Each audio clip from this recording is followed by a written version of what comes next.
आप सबने तो न्यूज़ सुनी ही होगी, कश्मीर पहलगाम में जो आतंकवादी हमले हुए हैं और पर्यटकों के ऊपर में गोली चलाई गई। जब से यह सुना है तब से मन इतना दुखी हो गया है और ये सुंदर दिखने वाला कश्मीर बदसूरत सा लगने लगा है।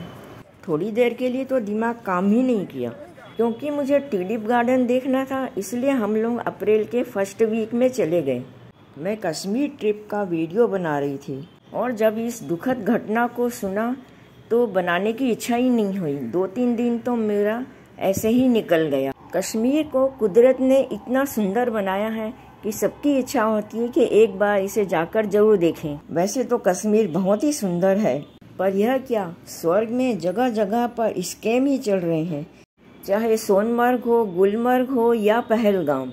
नमस्कार दोस्तों, वैसे तो मैं रसोई के वीडियो बनाती हूँ, पर आज मैं आपको कश्मीर के बारे में इन्फॉर्मेशन देना चाहूँगी जो आपके बहुत काम आएगी। मेरा अनुभव यह कहता है कि जब भी आप कश्मीर आएँ तो ग्रुप में आएँ। कश्मीर जाने से पहले अपने प्रीपेड सिम को पोस्टपेड कर लें, वहाँ पर अपना प्रीपेड नहीं चलता है। हमें वंदे भारत से सफ़र करना था, इसलिए हम लोग नई दिल्ली पहुँच गए। न्यू दिल्ली से वंदे भारत में बैठ के हम कटरा के लिए रवाना हो गए। वंदे भारत में खाने पीने का पूरा इंतजाम होता है। अंदर की डिज़ाइन पूरी तरह से हवाई जहाज की तरह बनाया गया है। वंदे भारत 8 घंटे में हमें कटरा पहुंचा दी। यह कटरा का रेलवे स्टेशन है। कटरा से हम प्राइवेट टैक्सी करके पहलगाम की ओर निकल गए। रास्ते भर नज़ारे इतने सुंदर थे कि बस मज़ा आ गया। यह अनुभव भी मुझे लेना था।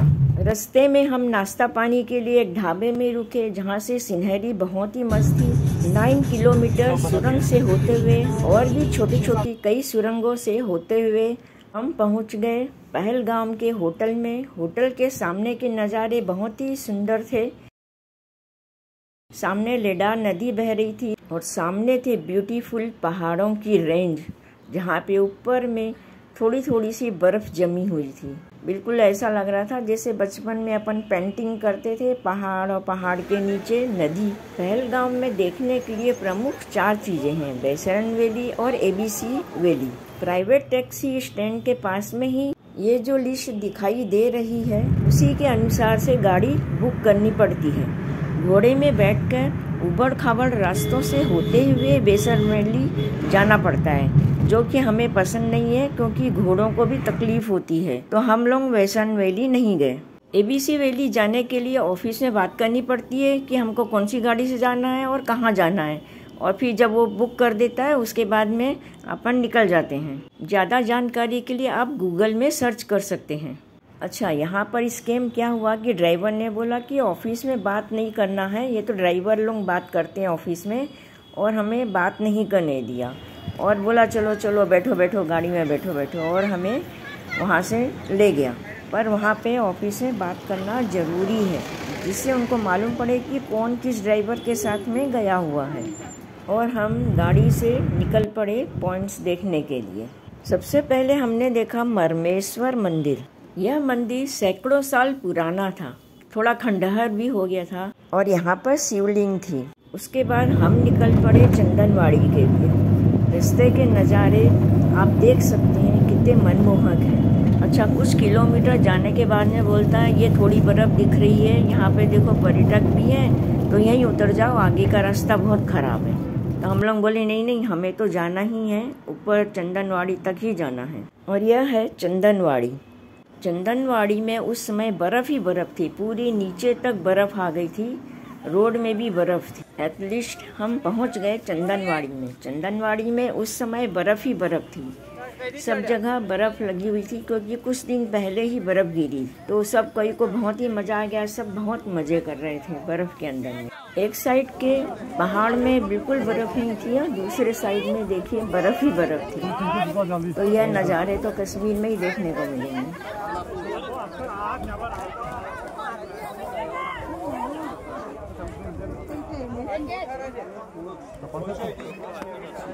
बेताब वैली और चंदनवाड़ी एक ही रूट में है, इसलिए हमको बेताब वैली दूर से ही उसने ऊपर से दिखा दी। वो नीचे की साइड में होती है बेताब वैली। तो यह बेताब वैली है जो आप देख रहे हैं। ये देखिए रोड से ही हम लोग देख रहे हैं। तो उसने बोला कि बहुत देर हो रही है, नीचे जाएंगे तो बहुत देर लेट हो जाएगा, फिर आरू वैली भी जाना है, इसलिए हमें वो नीचे नहीं ले गया और खाली ऊपर से ही दिखा दिया। तो ये है बेताब वैली।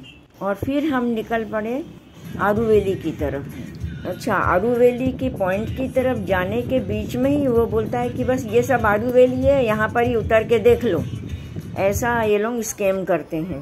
हम लोगों ने फिर फोर्स किया और फिर हम लोग पहुँच गए आरू वैली। ये है आरू वैली है।